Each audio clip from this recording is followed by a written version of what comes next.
Mga ka-nose! Welcome sa akong YouTube channel, Drinking Nose. I'm your barista, Michael Ryan Gesto. And for today's episode 38, mga must-try drinks and bestsellers by Snowcap Shave Ice.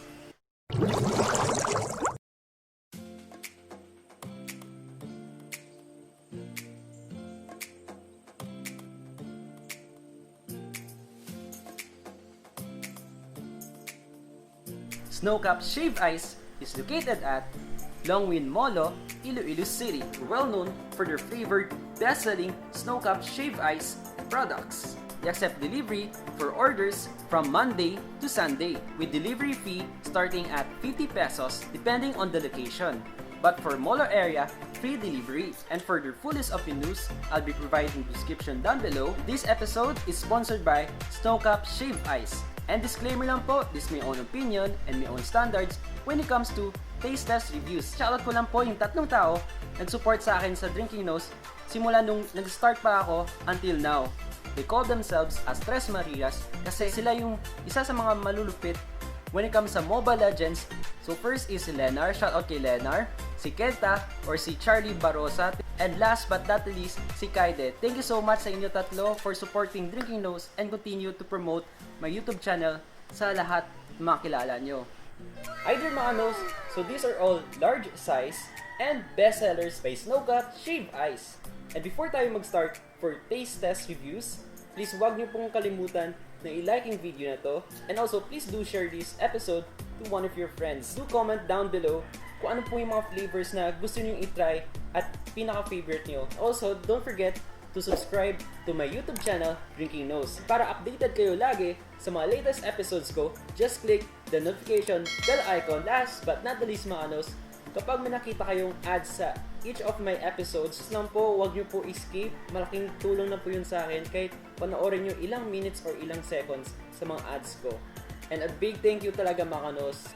I'm very excited kasi first time ko matry lahat ng drinks nila. Without further ado, let's start for our milk tea taste test. Our first drink is their Nana Banana for large size, 80 pesos. Ito yung unang manotice ko is yung pearls. Very gooey siya, na sobrang soft in a good way. It has a good consistency of softness and very easy to eat. And when it comes sa flavor for Nana Banana, yun yung creaminess for this drink, sweetness niya, nasa moderate siya, and yung nagustuhan ko dito, yung banana essence or yung banana flavor na exude talaga for this drink. For our next drink, this is Caramel Duo for large size, 80 pesos. Ito na notice ko for these two drinks mga nose, nalasahan ko yung caramel essence or yung caramel feel. Hindi siya super sweet, which is excellent for me taste. And na-surprise ako kasi yung sarap ng milk base at yung caramel niya, nag-well complement siya for this drink. For our next drink is the Red Velvet for large size, 80 pesos.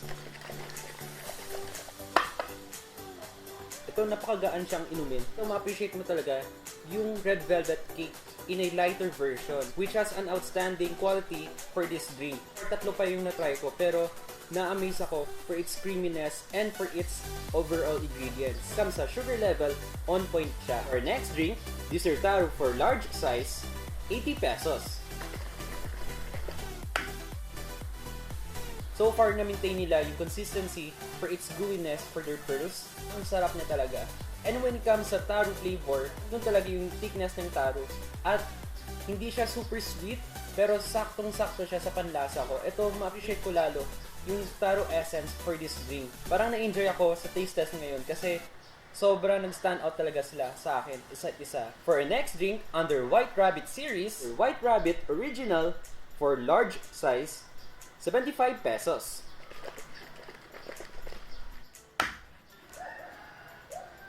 Sobrang na-enjoy ako kapag kinakain ko na yung pearls. Ang sarap niya talaga, promise. Kuwang-kuha niya yung White Rabbit candy essence or yung flavor for this drink. Hindi siya nag-exceed for its sweetness, pero na-maintain niya yung perfectly creamy and sobrang 2 thumbs up siya sa akin. For our next drink, under White Rabbit series, is their White Rabbit with Nutella Walling for large size, 85 pesos. So ito mga nose, sila pa lang ata nag-introduce for White Rabbit series na pwede siyang Nutella for these drinks. I'm very excited kung anong outcome ng product na to. Ang galing kasi hindi ko na-expect na well-balanced for its Nutella and for its White Rabbit. Hindi sila nagsasapawan for its flavor.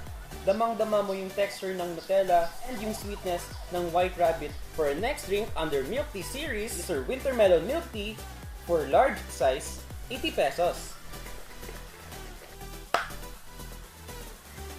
Ito, malasahan ko talaga yung Wintermelon Tea Essence, which is very rare sa Wintermelon na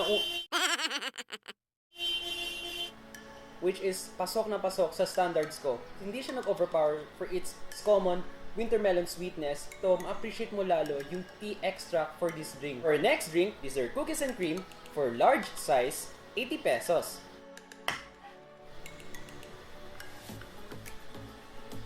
Very similar siya sa cookies and cream ice cream flavor and also for its texture. Para siya talagang ice cream na. Ito ma-feel ko yung granules for its cookies and cream. Tapos, yung creaminess, okay for rating manos. For Nana Banana, I'll give this a perfect 10. For Caramel Duo, I'll give this a perfect 10. For Red Velvet, I'll give this a perfect 10. For Taro, I'll give this a perfect 10. For White Rabbit Original, I'll give this a perfect 10. For White Rabbit with Nutella Walling, I'll give this a perfect 10. For Wintermelon Milk Tea, I'll give this a perfect 10. And for Cookies and Cream, I'll give this a perfect 10. Sobrang tuwa ko, sobrang na-amaze, at sobrang na-enjoy ako for this experience. Especially, first time ko matry yung drinks nila. When it comes sa sugar level, very light drink siya. Hindi siya naging heavy for its sweetness or for their flavor. Texture, yung tea essence, na-maintain nila yung standard base. So yung drinks na pwede kong isuggest for kids, I would suggest si Cookies and Cream, si White Rabbit Original, si White Rabbit with Nutella Walling, and when it comes sa milk tea, I would suggest Wintermelon Milk Tea. At yung mga drinks na pwede kong suggest for milk base, pero sobrang sarap ng ingredients niya, I would suggest si Caramel Duo and si Nana Banana. Drinks na on the go, I would suggest si Red Velvet and si Taro. Thank you so much sa owners and sa mga baristas nag-prepare sa aking drinks for this vlog episode. I would like to thank Snowcap Shave Ice for inviting me to feature their bestsellers for my vlog episode Drinking Nose. So Snowcap Shave Ice has good quality of drinks, good service, budget-friendly, and a Drinking Nose standards approved. So once again, thank you and congratulations!